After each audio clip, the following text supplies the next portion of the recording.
Hello, hi, my name is Yolanda Harrell. Thank you for uh, submitting questions. I think I'm going to do this maybe every few days. But just to get started, I wanted to start. This is a general video. This video is just to basically outline what the five, it's actually six, but five critical steps are to producing good vocals and being able to uh, feel stronger in what it is that you're doing. I like to start by saying we do not use our throat. We don't push from here, but there are a few places that we do push from. So I have this little diagram, and I think I have a better one, but it's the only one I can find for the time being. So I'm going to share a screen with you. I'm going to kind of go over it. I hope my pointer will still work as I discuss this, but this is for everyone. And then I'm going to do individual little clips for each question since, it's not that many questions. So give me a moment. Okay, here we go.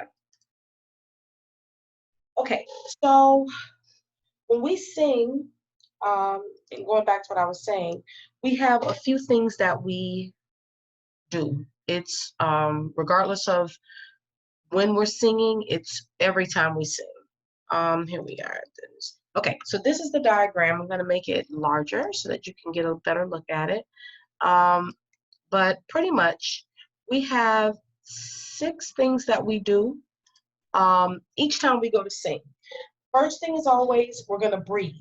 Breathing is always done from the nose, which goes kind of back to the other video, the other diagram that I was showing you. And I think I will go back to that because it's important to understand why we breathe through the nose and then where it is on the face that we do breathe. Okay, let's see if I can get back to it. Okay, so the first thing I like to show you is we breathe from our nose. A lot of people like to breathe through the mouth and they find it more comfortable.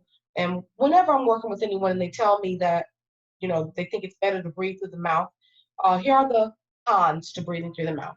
One of the first things is when we breathe through the mouth, we have no filters in our mouth to catch any germs that are in the air. So if you're out and you're singing and someone has a cold, I'm not even going to go into what we're presently going through across the world. But even if it's a general cold and you're out and you're singing, or you even with friends, you breathe through the mouth. If there's bacteria or germs in the air, it can easily gain access to the body because if you're breathing through the mouth, we have no filters. Our nose is naturally designed to catch pollutants that are in the air, be it bacteria, viruses, anything. So we breathe through the nose. Now, a lot of the cons that I get now that I'm saying breathe through the nose is I can't get enough air. So if you look here on this, it shows where the tip of the nose is where people normally think they breathe from, which is a sniff. So a sniff is like if you walk into a kitchen and something smells good and you're like, that smells good. Or if you are outside and the air is really fresh, or no, not outside and fresh. Something doesn't smell so well, or someone's wearing perfume that you like, you sniff. Now, let's say if you are outside and you're someplace the air is really fresh, or if you are, um, at the beach, um, taking in one of your favorite fragrances, we pull from the back of the nose or more from the bridge closer to the eyes. Now, try both. Pull from the nose as a sniff and then pull from the back of the nose, and you'll find that if you pull from the bridge of the nose, you will gain enough air. That is the way that we breathe when we naturally go to speak. We walk up to someone, breathe through the nose. Our second immediate thing that we do after we take that breath is we hold it. So it's the exact same thing.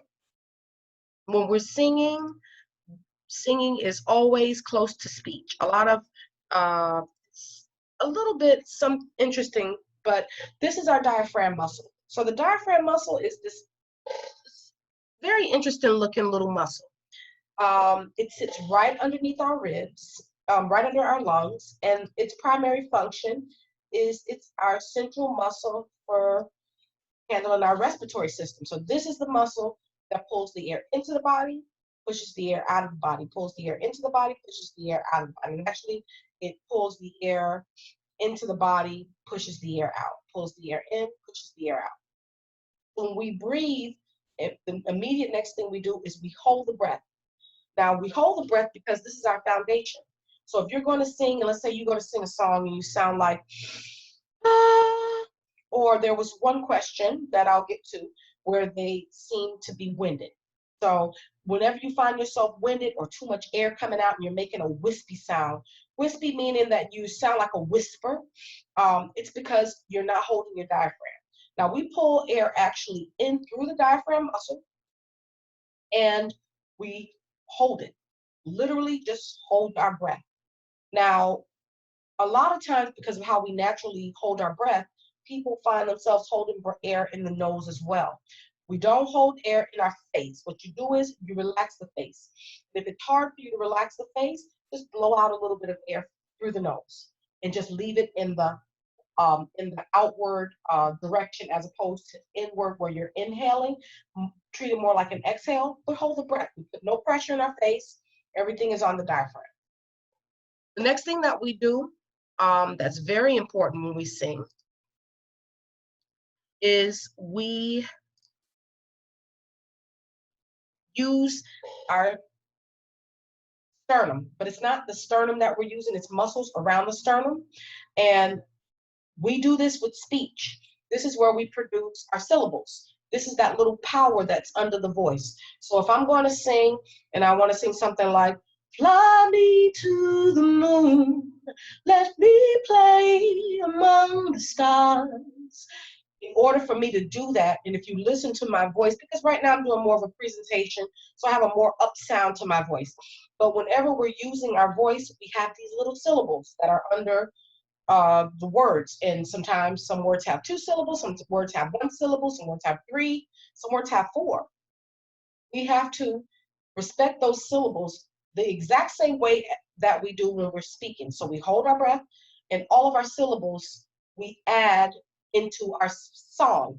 So let's say if I'm saying fly, fly is 1 syllable. Me is 1 syllable. Two is 1 syllable. The is 1 syllable. Moon. I don't think there's any in this particular setup that I'm doing. But I have an exercise that I do with people. I think it's very good. It shows a little bit more of how the syllables work. So I like to do warm-ups with saying, I am having. See how having is a short, kind of short word, but it has 2 syllables. We have to respect those syllables when we're singing. We hold the breath and everything else is coming from here. So we're just applying that burst of energy, but we're not pushing down. We're bursting it more up. You think a lot of singing has to do with psyching ourselves out, because we can psych ourselves into being afraid, or we can psych ourselves into overcoming. Like one of the things a lot of people say is range and notes and how can we reach, can I reach? If you think about when we talk, if I got excited and I went from talking like, man, oh my goodness, I can't believe this. Those are notes. So from oh my goodness, I can't believe this. Those are 2, that's a mighty big jump. That if a song had that type of structure, just mentally, we would become afraid of it. But if you think more about speech and keep your presentation more along the line of saying your words, then it helps. So each note or each word, say the syllables, but you have to keep that connection. Diaphragm is holding everything together. Think about the foundation on a house. Think about the foundation on a building. If that foundation isn't there, everything collapses. Our diaphragm serves that purpose when we're singing. We just hold it steady. Just hold the breath. Everything else is coming from the chest. Now, if you look over here on this part of the diagram, you'll see that there's this piano, I guess, or keyboard that's kind of laid out. The reason I put that there is because I find that a lot of times when people are doing scales, they'll get to about F, and when they get to about that F, that's where they can't understand if it's chest voice, face voice. And this is a big thing. People talk about chest voice, face voice. We don't speak with chest voice, face voice. We speak with both. So we have to kind of condition ourselves through practice to sing with both. So if you're singing and you find yourself getting winded, or it's harder to sing from a G or F to about an A, right in that part where they call it mid voice, then it's because you're putting a lot of emphasis on the chest without including the face. Now, our face is all about placement. Face is all about placement. We always want our sound to ring in the face.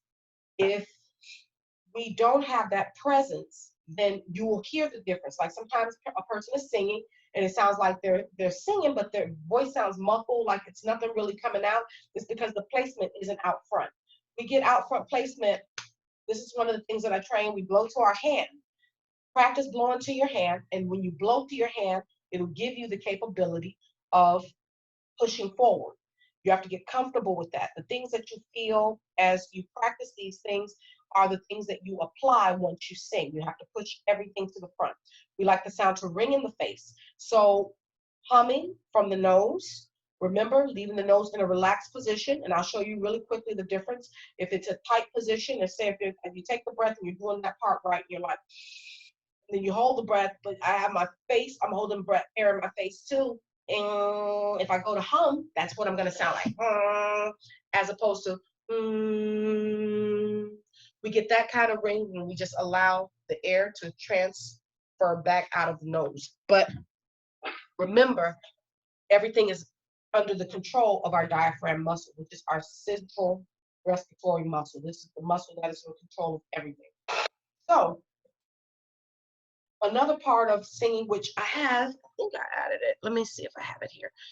It's once you get that placement to the front, the most important thing next is the mouth. We have to always remember that our mouth is like a funnel. So let me see if I have my mouth here. Oh, with breathing, yeah. Yeah, this is more geared towards a specific question. Let me see here if I have it. I did have it on the downloads, but I don't think I have it in the folder. But our mouth is like a funnel. So if you have here, yeah, that's the 6 points that are so important, these 6 points here. But the mouth is our funnel. So for example, if you're singing and you find sometimes that you're giving it all you got, but you're not getting that sound out, it's because your mouth is too tight. What we do is we drop our bottom jaw. So this part of the mouth, you put your finger here and just say ah, like at the doctor's office, and he sticks the stick in your tongue and he says say ah. We don't stress it, we just ah. Our tongue is completely moved out of the way. We relax our tongue. By us saying ah, we are lifting the back of the mouth, which is the soft palate of the mouth that's more like cartilage. The hard palate is our roof. The roof of our mouth moves with how we open and move our mouth because it's connected to the bone, whereas the back of the mouth doesn't have that capability. It's more flexible and it's more loose. So you say ah. Tongue stays behind the teeth, rest it behind the teeth, or else you'll get sounds like this.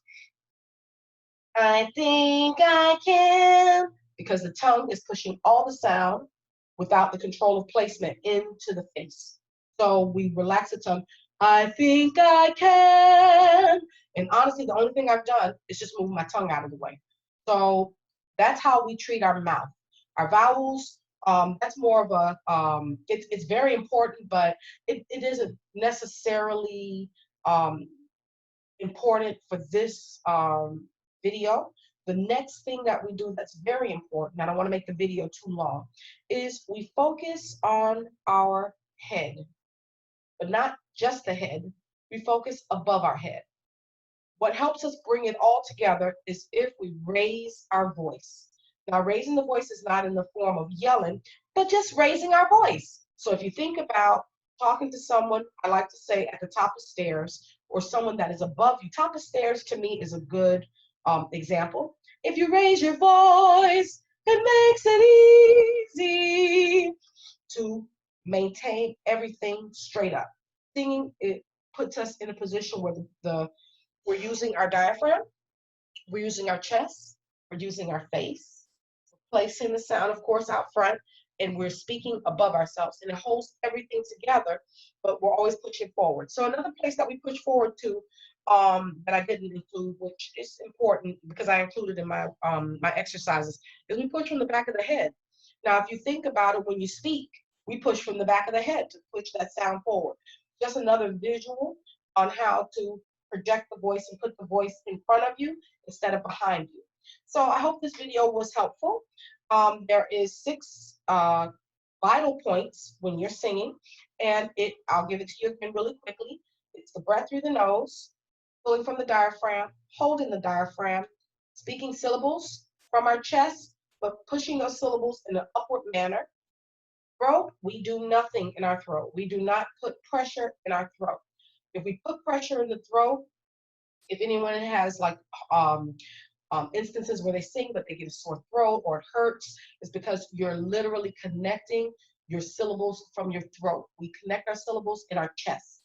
So we relax the throat. The throat is just a receiver for the sound. The brain, I like to say our noodles, communicates with the throat. It tells us through our inner ear, which is all, it's all a part of our neuron. I think it's called neurons, but it's a part of how the brain communicates with the body, and it tells the body what to do. It communicates with the throat. So you hear the note, it translates here. We produce the note, we say the words, and that's pretty much it. So then we push forward in the face. Make sure you're opening your mouth and saying your words. Keep it just like speech, and speak up like you're giving a presentation. Think about if someone was talking to you like this. If you practice your songs with this kind of tone, even when you're just trying to practice it and you don't feel that feeling of connectivity through the body, then that's how the song is going to come out. I hope it was helpful. I'm going to do little snippets on individual questions just so that I can address it. Thank you. Have a great day. Bye.